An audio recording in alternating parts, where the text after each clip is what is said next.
We're live, Oh boys. man, Who days, everybody? I know we are. we know we're I live. know we're What We live. what are else are we live. supposed to do? Some of the comments are All killing Eric, me already. Eric, we know we're live. What else are we supposed to do? I mean, All what right, what do you guys. want from us? Let's start it Who with a Day flat line. Bengal fans? Who Day Bengal fans? Mon, Eric, Jake. This is Bengals Pulse, the heartbeat that is slowly dimmed today of our Cincinnati Bengals. We're laughing at these comments. People ready for people are just crashing out with us. So yes, we're here to crash out with you. Hopefully get a little counseling today with all of us. But yeah, guys, not a good look for Zach Taylor. Obviously, this Bengals team, completely unprepared today. Again, going into Minnesota is it's tough to go in and win. Obviously, it's tough to win on the road in the NFL. The Green Bay Packers found that out just now. However, to not be prepared to play a football game is embarrassing. Mom, what are your initial thoughts? I got a lot. I'm trying to think where to start here. Yeah, I'm frustrated. I mean, it's at the point where I don't know. I just love so many fans that I respect. I'm not telling anybody how to be a fan. I'm not telling anybody. You do what you got to do as a Bengal fan. But for the homers there that just want to praise Zach Taylor, I had people on Twitter, X, whatever you want to call it. It's not his fault they fumbled. It's not his fault the offensive line can't block. It's not his fault. So he's the head coach of the football team. So if they fail, there's no accountability. It's not Zach Taylor's fault. It's hey, Risner can't block or this guy can't block. He is the one that helped construct the roster. He coaches the players. He prepares them. They gave up in the second half. That's a reflection on him. He's been here 6 years. He's never developed a real running game. And I'm telling you, we're the softest NFL team when it comes to trench play, especially on the offensive line. Minnesota punched us in the mouth. And one other thing, Minnesota going into this game was giving up 168 yards on the ground each game. We couldn't do anything. Jake said it perfectly during the game. Our guys, Chase Brown, has to make a cut, so it's not a 1 yard loss. That's how bad our running game is. That's coaching philosophy. That's a scheme. That's Zach Taylor. Sorry. All right. Let's Let me go off before we get into anything either, because I said this in our pregame show and I said it again just before we started. Can you hear me? Yeah, you're breaking up a little bit. We got you now. Okay. So this is 100% on the coaching staff. This coaching staff has made it to 2-0 for the first time, and they did so on the back of an opportunistic defense. The defensive performances against teams that, mind you, were tied for the worst record last year. This is on the coaching staff. They lacked self-awareness and came into this game. We heard it in the press conference. They came into this game 2-0. When people were talking about what are you going to do with Joe Burrow, they were so arrogant and said, "Well, we're 2-0, guys. I think our offense got us to a Super Bowl and it got us to an AFC championship years ago." Shame on this coaching staff for taking credit for a 2-0 start against the two worst teams in the NFL last year. I hope they take credit for today's performance. I hope they're in there and say, good God, should I fire myself because my team didn't effing show up? Coach Jake, you know it. If a team comes out and they just look unprepared, if they're fumbling the ball, if they're not finishing plays, that is 100% on the coach. Joe Burrow's not there. Great. Joe Burrow's not there. So what does that mean? The coach has to step up and he has to find a way to motivate his team. There was no motivation in that team today. Nobody showed up. We might as well take in our 16 practice squatters to the game today and let them play, because you know what? They probably would have lost 16-48. We just got dominated because our coaching staff couldn't get a team ready to play the football game. It was embarrassing.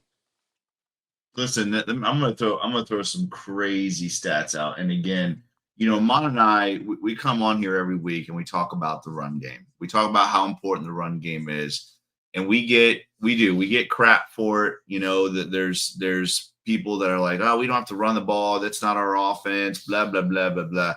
You don't win in the NFL without running the football. You just don't. And this team, this Bengals team, let me throw this stat out for you real quick. In the first 2 games of the season, this is Chase Brown running the football now, okay? In the first 2 games and 1 quarter, so this counted 1 quarter of today, 8 of his 42 runs have been for negative yards. 8 of Chase Brown's 42 runs in 9 quarters have been for negative yards. 18 of his 42 runs have been for 1 yard or less. 1 yard or less. That means in 26 of his 42 runs, which is over 50%, right? I'm not a math guy, but I think that is, have been for negative yards or 1. That's insane. Can I say something real quick? I want to apologize to Jim Turner, the first offensive line coach under Zach Taylor. I want to say sorry to Jim Turner. I want to say sorry to Frank Pollock, and I want to say sorry to Scott Peters. All right, you know why I'm saying sorry to them? It's not them. It's just offensive scheme, and I'm going to go back to what Andrew Whitworth said just last week in The Athletic. It's the hardest blocking scheme in the NFL. It's the hardest blocking scheme. It's difficult for you put your offensive line in situations where they just high failure rate. It has to change. It has to change. It's the one constant under Coach Taylor is our running game has been subpar. I think once he's had a running game in the low 20s. It's not sustainable. We are never going to get where we want to get with that type of running game. But let's talk about this. Let's talk about this first, because obviously we're going to talk about the stats of this embarrassing loss. But let's talk about this first. Again, the key to this to me is again what Mon and I have been talking about here today. We're playing a Vikings team that has given up almost 170 yards rushing per game, right? And Mon and I talked about it before the game went on.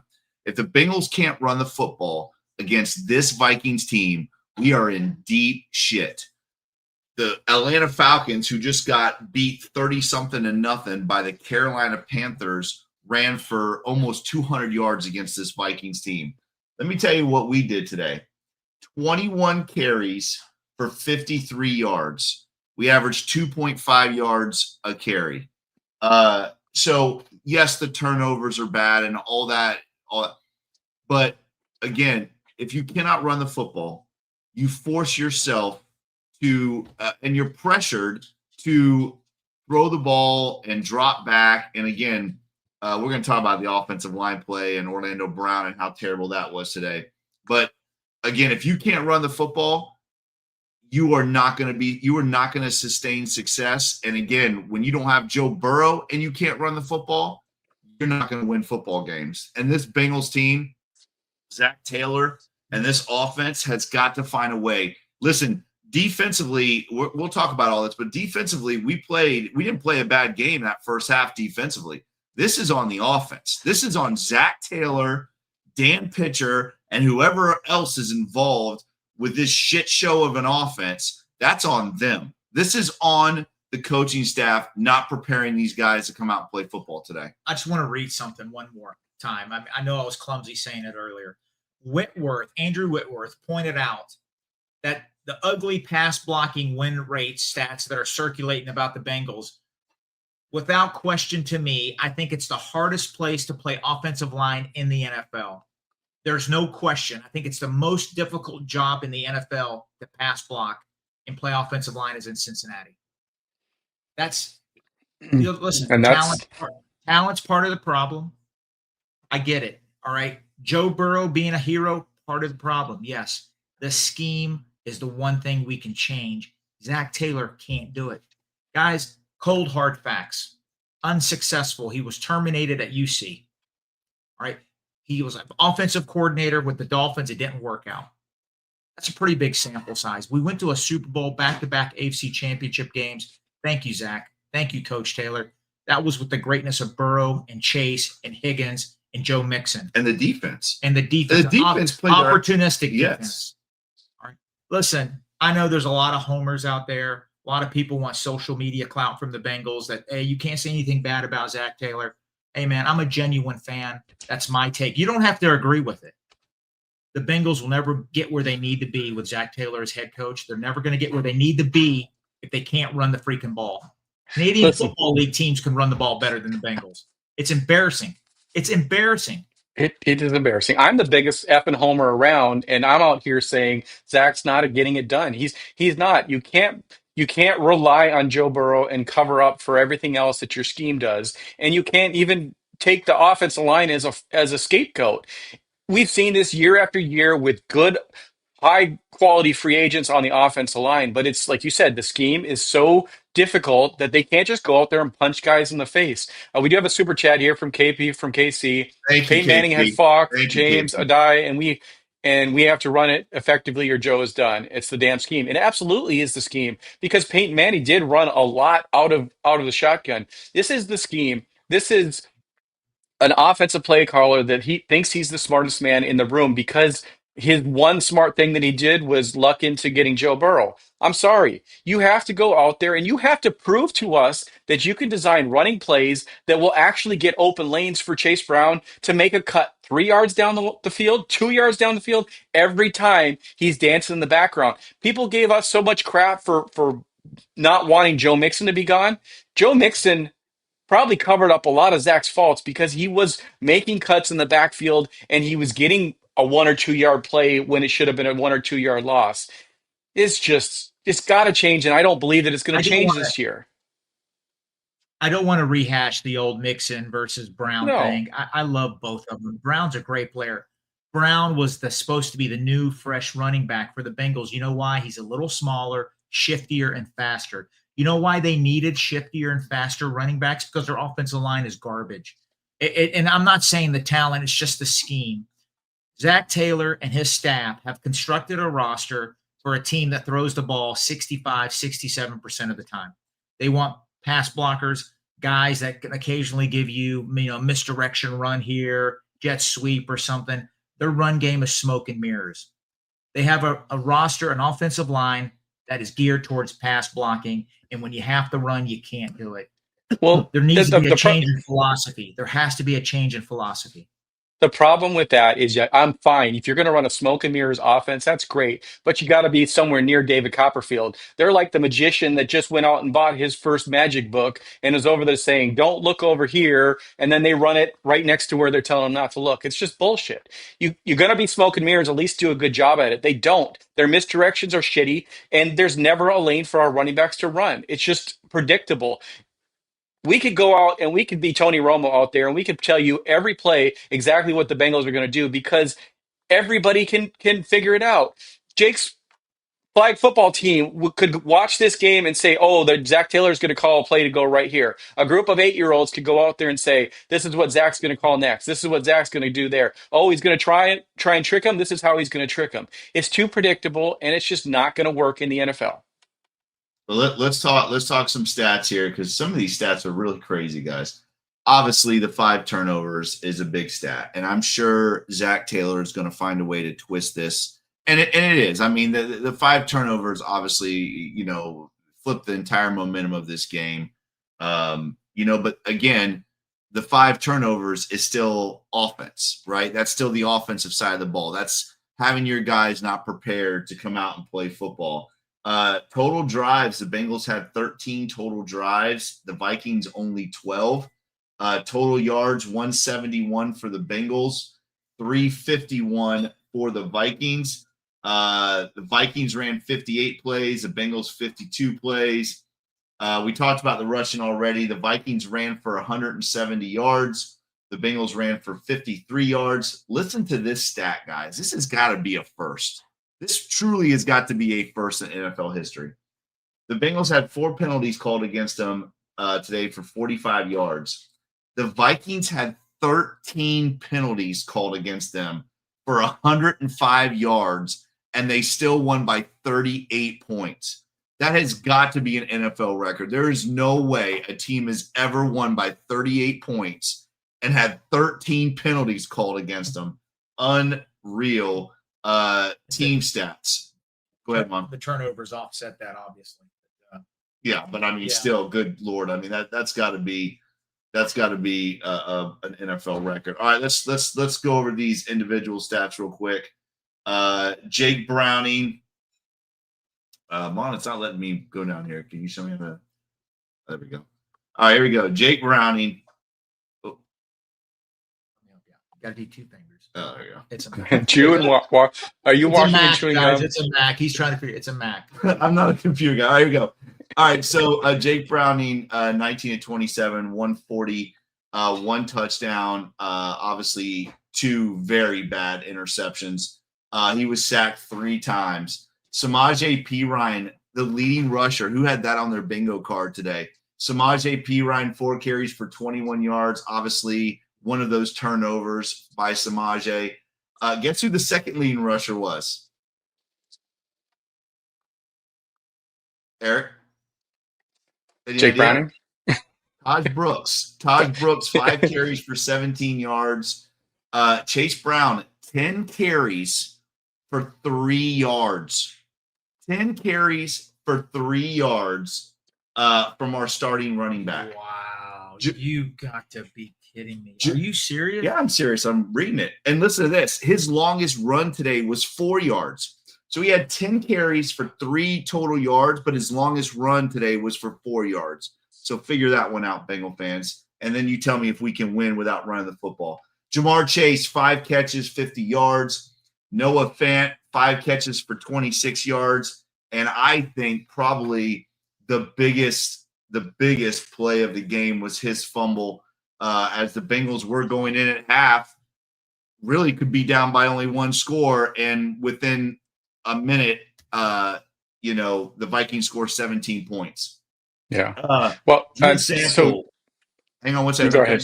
Drew Sample, 2 catches for 20 yards and a tutty. Chase Brown had 4 catches for 17 yards. T. Higgins, 1 catch for 15 yards today. Just awful. Samaje with a fumble, Noah with a fumble, Jamar with a fumble. Chase Brown fumbled, remember, guys, but he recovered it. Cam Grandy fumbled, but he recovered it. I mean, this very well could have been a 7-turnover game by this Bengals offense today. Just absolutely atrocious. And by the way, a stat here for all of you. Number 1, the Bengals have given up a touchdown drive in all 3 games by their opponent's first drive. So they've given up 3 opening touchdown drives and given up a touchdown drive in all 3 games, an opening touchdown drive. The Minnesota Vikings hadn't scored a touchdown in the first, second, or third quarter of their first 2 games. Again, absolutely atrocious play today by the Cincinnati Bengals. Carson Wentz lights us up. 173, 2 touchdowns, had a 70% completion percentage. Jordan Mason, 16 carries, 116 yards, and 2 touchdowns. Again, he's their backup running back, just for all of you to know. Justin Jefferson, 5 catches for 75 yards. TJ Hawkinson, 5 for 49. Offensive stats, again, guys, let's talk about it.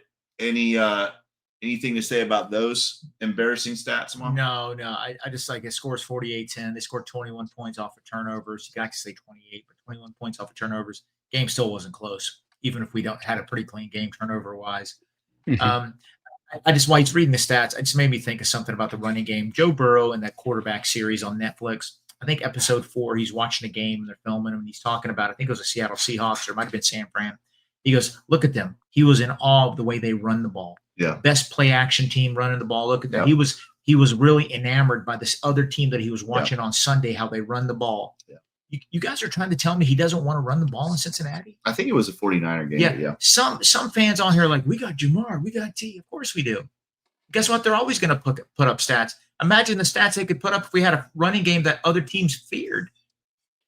I don't get it, man. This Even it's they don't even have to fear him on. They just have to respect it. You have to respect the ability to run and not just sit back and just play coverage. They nobody don't respects respect it at all. Not No, one NFL team is scared of our running game. Not they one. shouldn't be. So let's talk. There's Oh, no go ahead. reason. There's a couple super chats. Let's get to here before we Oh yeah, move let's on. get to some super Um, chats. Michael K says Michael K, thanks, agree. buddy. Totally agrees on the offensive scheme is horrible. And then we got one from looks like a Vikings fan maybe asking if I don't know if this is me or you if we still think Jake Browning can start for 15 teams. I believe I said he's would That's for start you, I for think. 4 of them. Uh, Maybe this it's is for what me. we I don't know. saw. This is what we saw 2 years ago. And I'm not going to defend Listen, Jake Browning. Jake Browning didn't listen. come out here and play great, but I do believe that Jake Jake Browning Browning's not the problem. he showed 2 years ago that he can absolutely start in this league. But you can't expect Jake Browning to come out here without a support cast and be able to do what Joe Burrow does. There's not many people in the world that can do what Joe Burrow does behind that offensive scheme that there's out there. So really, this is more of an indictment on Zach Taylor. Do I think Jake Browning is our savior and going to get us to a playoffs? I'm really concerned right now. We did see this where he came out and laid 2 eggs 2 years ago, and then he bounced back. But he bounced back because Brian Callahan and Zach Taylor adjusted and gave him what he needed to. Jake, And I'm not really Jake, excited about it. and I get Jake Browning started 7 games when Joe Burrow hurt his wrist, went 4 Mhm. and 3. The games that he struggled in was against high pressure teams like the Steelers, and the Bengals were ineffective running the ball in those games. What happened today? Flores basically used that script: pressured, caused turnovers, and I mean, Zach's got to protect his quarterback. That You was got to get more the than 3 yards rushing from your star running back.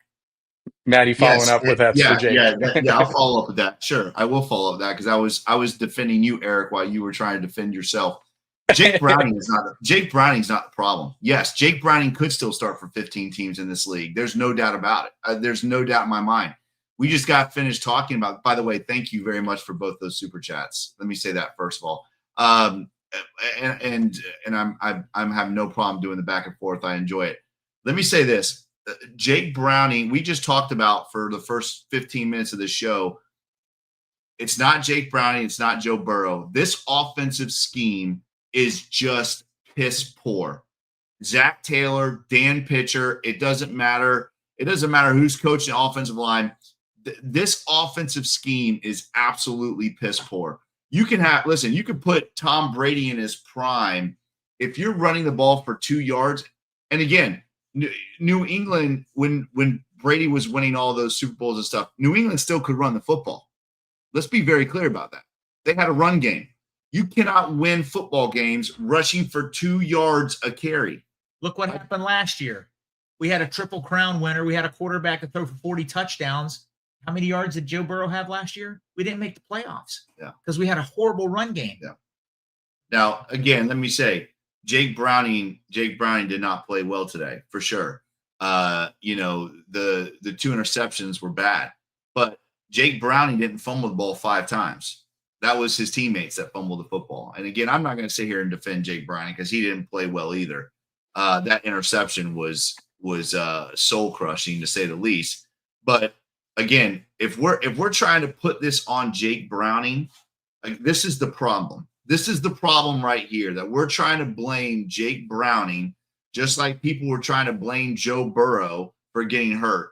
If you are blaming Jake Browning for this loss, I don't even know if we can have a discussion about football because it's not Jake Browning's. This is not on Jake Browning. This is not on Jake Browning. This is the inept offense that Zach Taylor continually runs out here and makes us watch week after week after week. And I'm pretty hard on the defense, probably more than anyone. The defense did not play bad today. Did they quit at the end when they were down by 20 plus? Yes, they quit at the end. But the defense wasn't the problem today. I mean, they gave up that opening drive wasn't good, but Vikings got 30 yards of penalties that drive. Yeah. The Bengals only had 4 penalties called against them. 3 of them were on the opening drive. So the defense didn't play bad today. Jake Browning, he didn't play great, but he didn't play bad. I mean, he made plays when he could. He was running for his life half the time. This is the inept ability for Zach Taylor to scheme up an offensive plan. They were not prepared at all when they came out and played. They got completely outcoached today.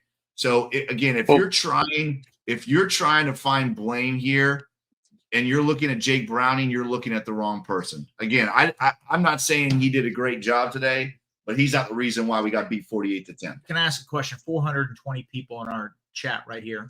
By the way, thank you, everybody. Yeah, thank you so much. I just want to, I want your opinions. This is the first time I have ever seen a Bengal team, I think, give up in the second half. We've had some rough seasons, but these teams have always, the players have played hard for Coach Taylor and his staff. I got a sense they sort of laid down a little bit in the second half. Oh, they did. Am I wrong? No, they did. Am I wrong? I know it's emotional. They did. But please post and let me know what you think, because this is the worst. It's the worst loss in franchise history. Yeah. And we've had some clunkers, guys, but they play hard. I didn't see it today. I didn't see it. And this is the other thing too. Let me say this really quick because I don't know who just said it, but somebody just said it on here.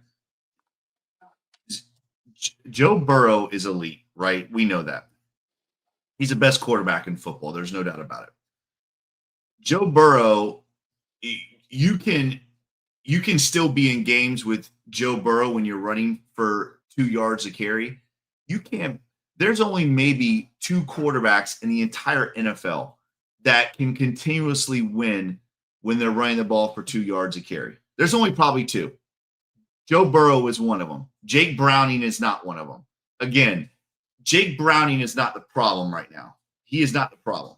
He's not. And I don't know what else to say. Let's talk real quick about these defensive stats, guys, and then we can talk defensively how I want to keep this up because I want to address this, but go ahead. Okay, real quick. Jordan Battle, leading tackler today with 7 tackles. Demetrius Knight with 6. Chris Jenkins, we saw some good play by him, right? Interior defensive line today. He had a sack and a half. Miles Murphy got half a sack. And the other sack came from Joseph Osai, his only tackle of the day. Again, the rest of these stats, not great. Logan Wilson, 5 tackles. Orrin Burks, 5 tackles. Geno Stone, 4 tackles. And I think he had probably 4 missed tackles as well. For the Vikings, had four sacks today of Jake Browning.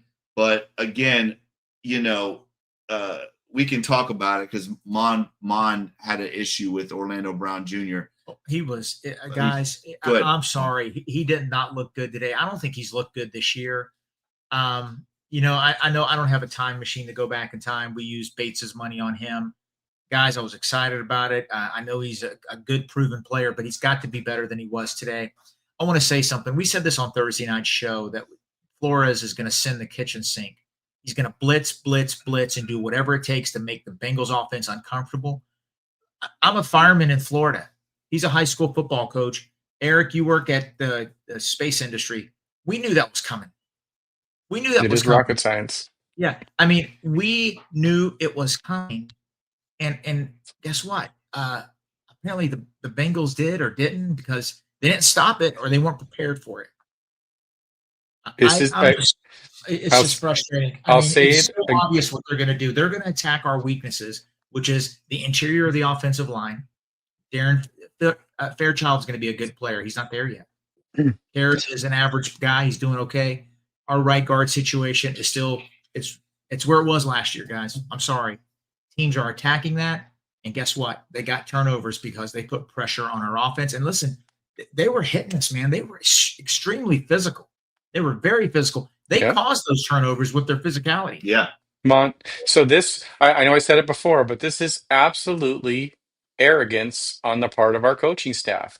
We can see it. Other teams can see it. We have weaknesses. And our coaching staff came in there today acting like they have no weaknesses. They need to design game plans to hide your weaknesses and go towards your strengths. And instead, we go out there and we're 2-0. We're the shit. We don't have anything wrong with us. And that's the problem. They should have came into this game without Joe Burrow and said, you know what?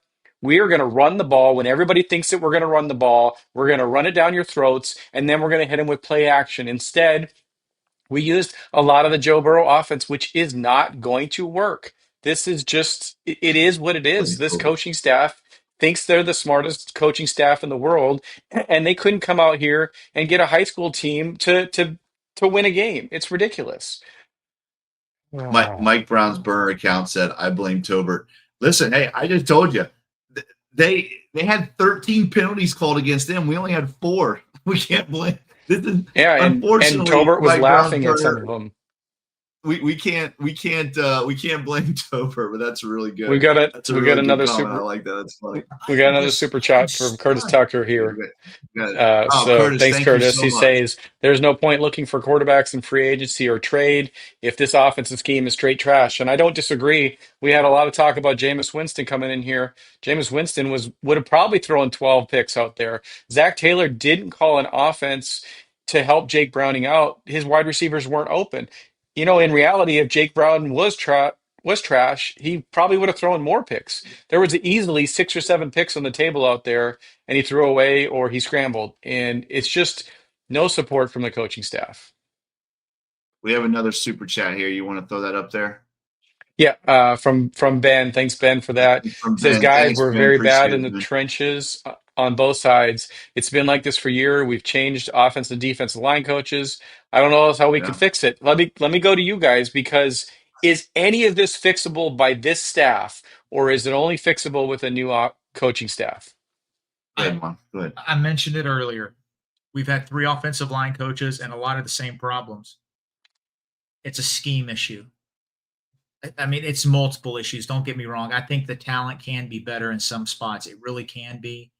I think Joe Burrow and his play, but I think the scheme is the biggest part right now. It puts a lot of pressure on our offensive linemen. And like Andrew Whitworth says, these failure rates, these low ratings and pass block efficiency, you'll see that because of this scheme. I just want to say something. I'm so irritated. I know I'm emotional like everything else. There's a group of fans out there that are really close to the Bengals front office, and they love Coach Taylor.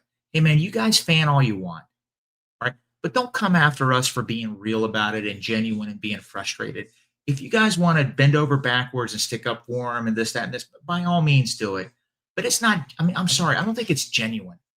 I think it's just, I think, listen, when he deserves praise, this crew gives it to him. When he doesn't deserve praise, we give it to him. That's the way it should be.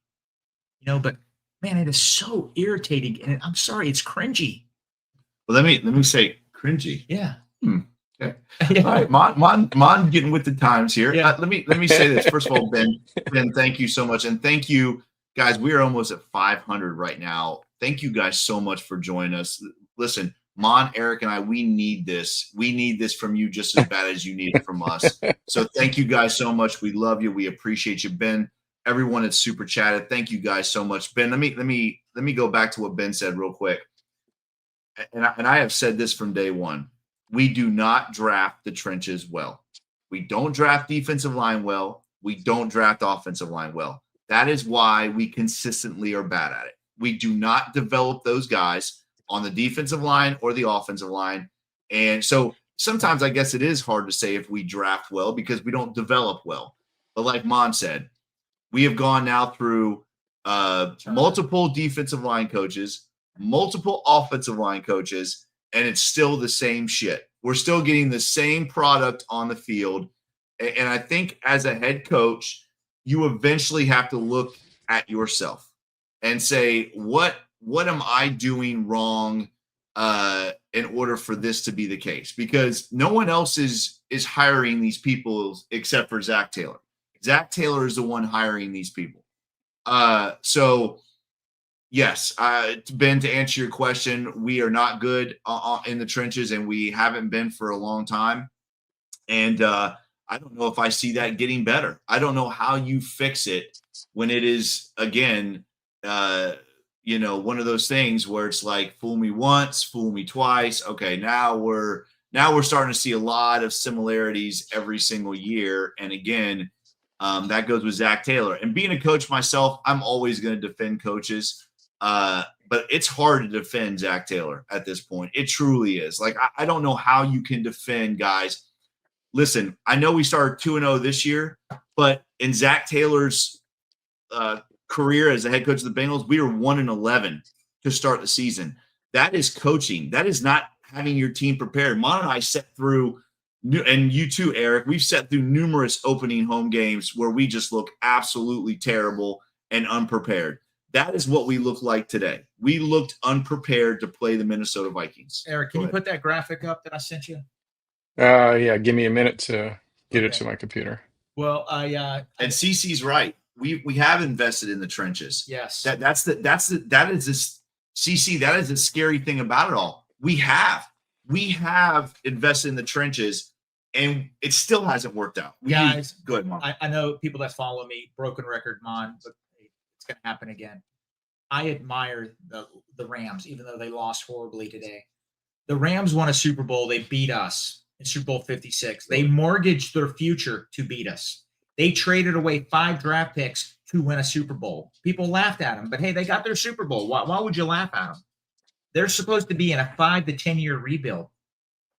They are an elite team now. They went to the playoffs last year. They have capitalized on drafting 3rd, 4th, 5th round picks and turning them into all pros. Guess what? The first round picks are back and they're hitting on them. They have an elite coaching staff, an elite front office. They don't have misses. And, buddy, their coach gets it. I mentioned this on a previous episode. Eric is not going to like this, by the way. The athletic. You have that graphic, Eric? I can't get it up right now. So okay, I'm sorry. Well, if you can get that graphic up, the athletic. Listen, Bengals have ruined us here. That's gonna be. I think that might be snippet. That might be a snippet. Listen, there. Thank God that neither one of you know how to snip anything. Eric, we don't want to know about all that. We don't know. Don't bring your personal the life. Bengals got dominated today, Jake. We're all feeling the same way. Bengals Pulse don't need blue pills. At least over here, right? Over here on this side. Maybe. Okay. I don't know. Somebody said his mustache belongs to Joe Burrow, so I'm not sure. Okay. It does. Guess what? I'm gonna take skin off from shaving because Browning sucked. Did what's race make any videos? Maybe we lost because someone said before we lost because you saved the mustache. Okay. Well, I better grow it back. The Athletic came out with a survey, 30 NFL GMs, front office personnel. They ranked the top play callers in the NFL, 30 representatives across the league. Our guy didn't get 1 vote. Zach Taylor didn't get 1 vote as a play caller. Not 1. Wait, did they even did they put the Bengals in that survey? Wouldn't the Bengals vote for him? It's 30 NFL executives. He didn't. So they didn't. They didn't go after the Bengals executives to get their opinion. Yeah, well, of course. I mean, what are they going to? They're going to have everybody on their coaching staff number 1 in the league. No, but guess who got the most votes? Sean McVay. And that's who taught him. Yeah, and got another super chat. Look at this play by the Bears, Mon, while we read the super chat. You got to watch this. This is a crazy play. All right, let's go to the super chat here. Let's see. Buddha, Brave Bane. Thank you very much. Appreciate the super chat. I love the name. It says Zach has lost the respect of this locker room. Oh, that's an interesting take. There were players literally laying on the side. Embarrassing. Okay, so what do we think, guys? Has he lost this locker room? I think it looked bad. And he said laughing on the sidelines. I mentioned it earlier. We've had some bad Bengal teams during the Zach Taylor era. They've always played hard. I've always admired that, even in bad losses. But today, guys, in the second half, I saw a team just going through the motions, and it's not a good look. That's a really bad look. We're at week 3. We're 2-1. We're 2-1, and they're going through the motions. Guys, this could spiral into something bad. Well, I know we got a week to go, but next week we're playing one of the top 3 defenses in football, and we're going up against a team right now that was struggling on defense, and they throttled us. So we got to be ready. We'll see what happens this week. This reminds me of a few years ago when the Bengals were the get-right game. People were playing horrible, and we'd come out here and we'd be like, oh, this defense is horrible. The Bengals should be able to go off on them. And then the defense would show up and go off. It was like they needed the Bengals to bounce back. Brucey B does say at this rate, Mon's never going to get his pair of Dockers. And sorry, Mon, you're going to have to rock the cutoff jeans because you're not going to get those Dockers. Bob, yeah, I'm with you, Bob. I got the Reds on right here next to me. Reds up 1-0, top of the ninth, one on, one out for the Cubs. So yes, the Mets have already lost today. We need something positive today.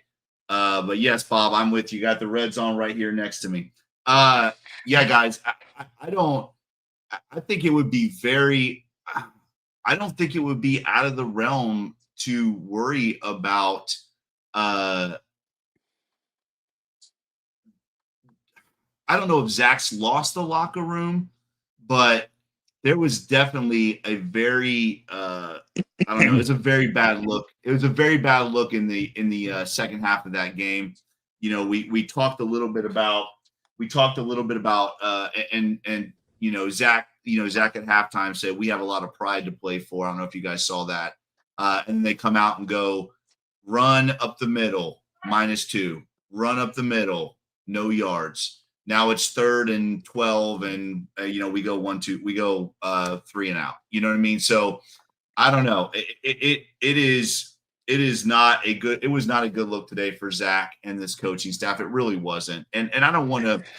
Again, we have said what we need to say about this coaching staff and how poorly this team looked today. But if Zach Taylor and these guys come out and lay an egg in Denver, I think now we have to start talking about the future of the organization and the future of this coaching staff, because Well, you so can't make excuses. You can't keep making excuses. You know what I mean?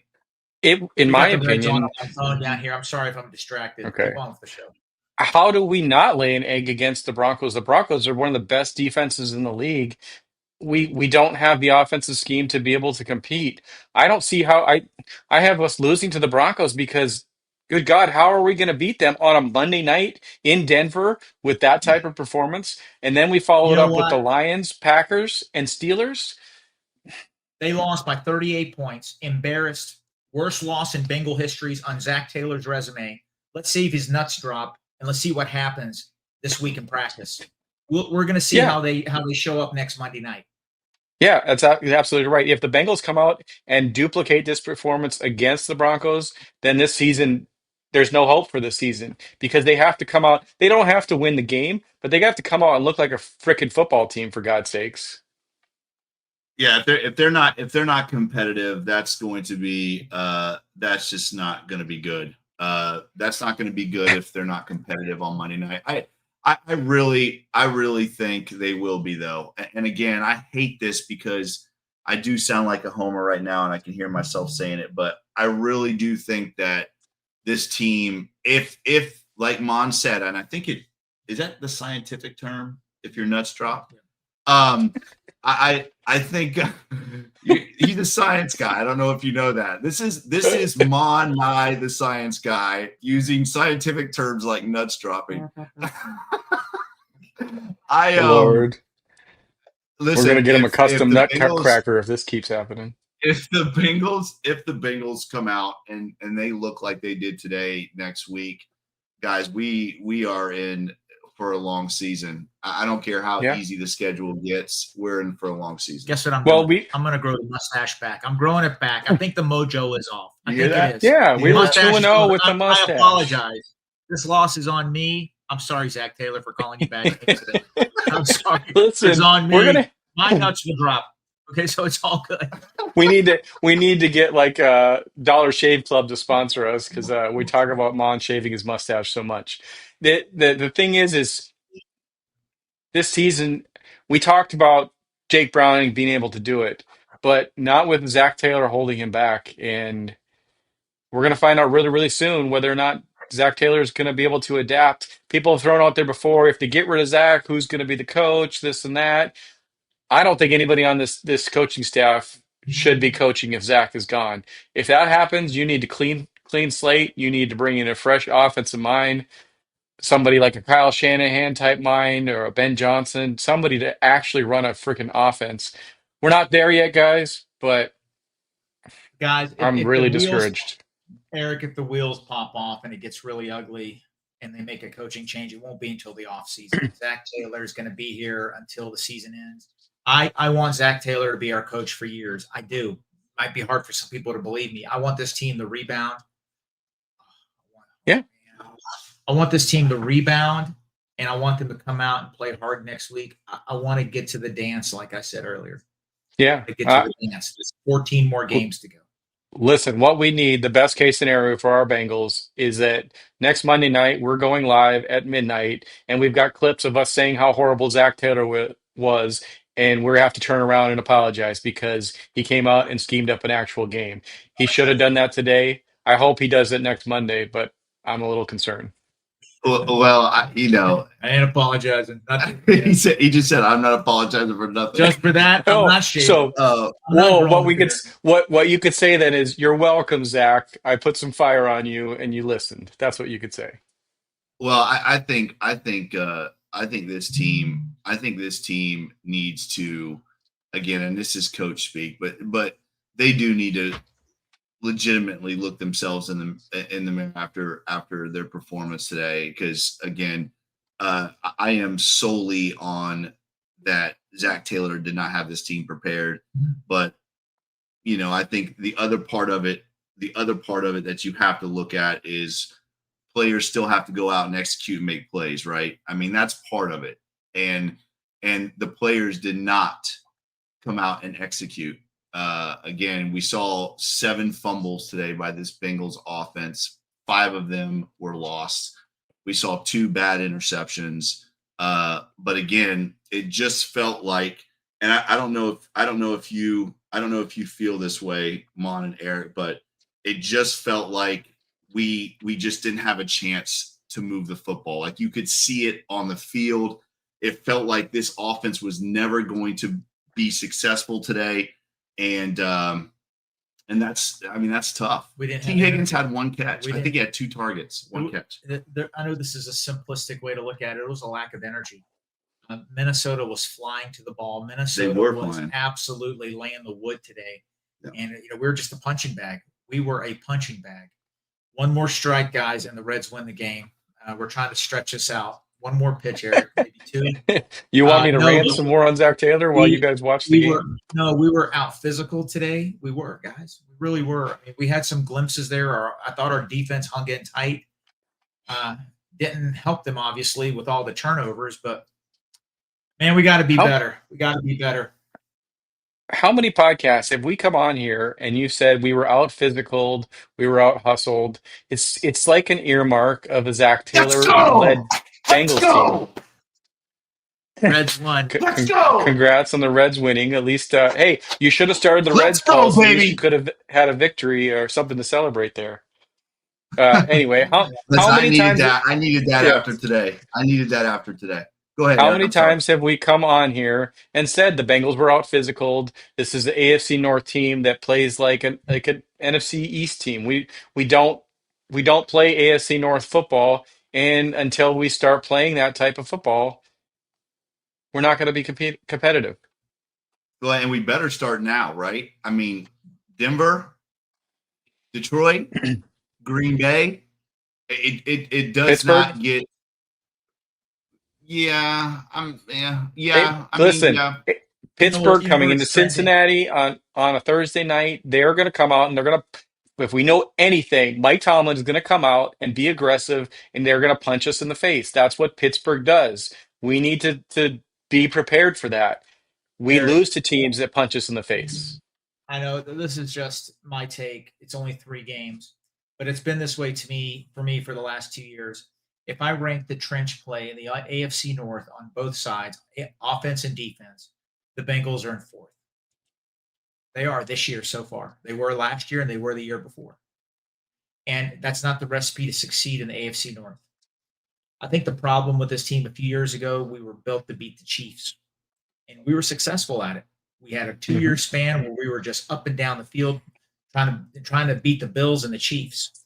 And you know what? We were average in the AFC North. We weren't, teams, we're 3-3 in the North, sometimes 2-4. We're not made for physical play. We're not. And you saw it today with that Browns Green Bay game, right? I mean, Green Bay was on a tear, and the Browns come in. They play great defense. They run the football. They got Joe Flacco at quarterback. And there's no way anybody in here is taking Joe Flacco over Jake Browning. I think that would be nuts. And they beat Green Bay. You know what I mean? So you know how you win? You win again. We know how you win. You run the football, you play good defense, and you can win with a lower tier quarterback. The Bengals they've got to figure out a way to fix this, or they're in serious trouble, guys. And we're absolutely lucky that we're 2-1 because we should be 0-3 with the way this team has And been we are coached. 2-1. And listen, let me tell you this: as a coach myself, losing a game, the score of that loss, it doesn't reflect. It doesn't give you an extra loss, right? The Bengals are 2-1.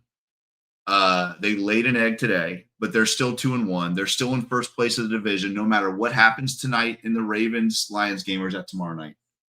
I don't know. Whenever the Lions play the Ravens. Tomorrow night. That's Monday night. No matter what happens in that game, the Bengals are still going to be in first place. So hopefully the Bengals can hang on to that.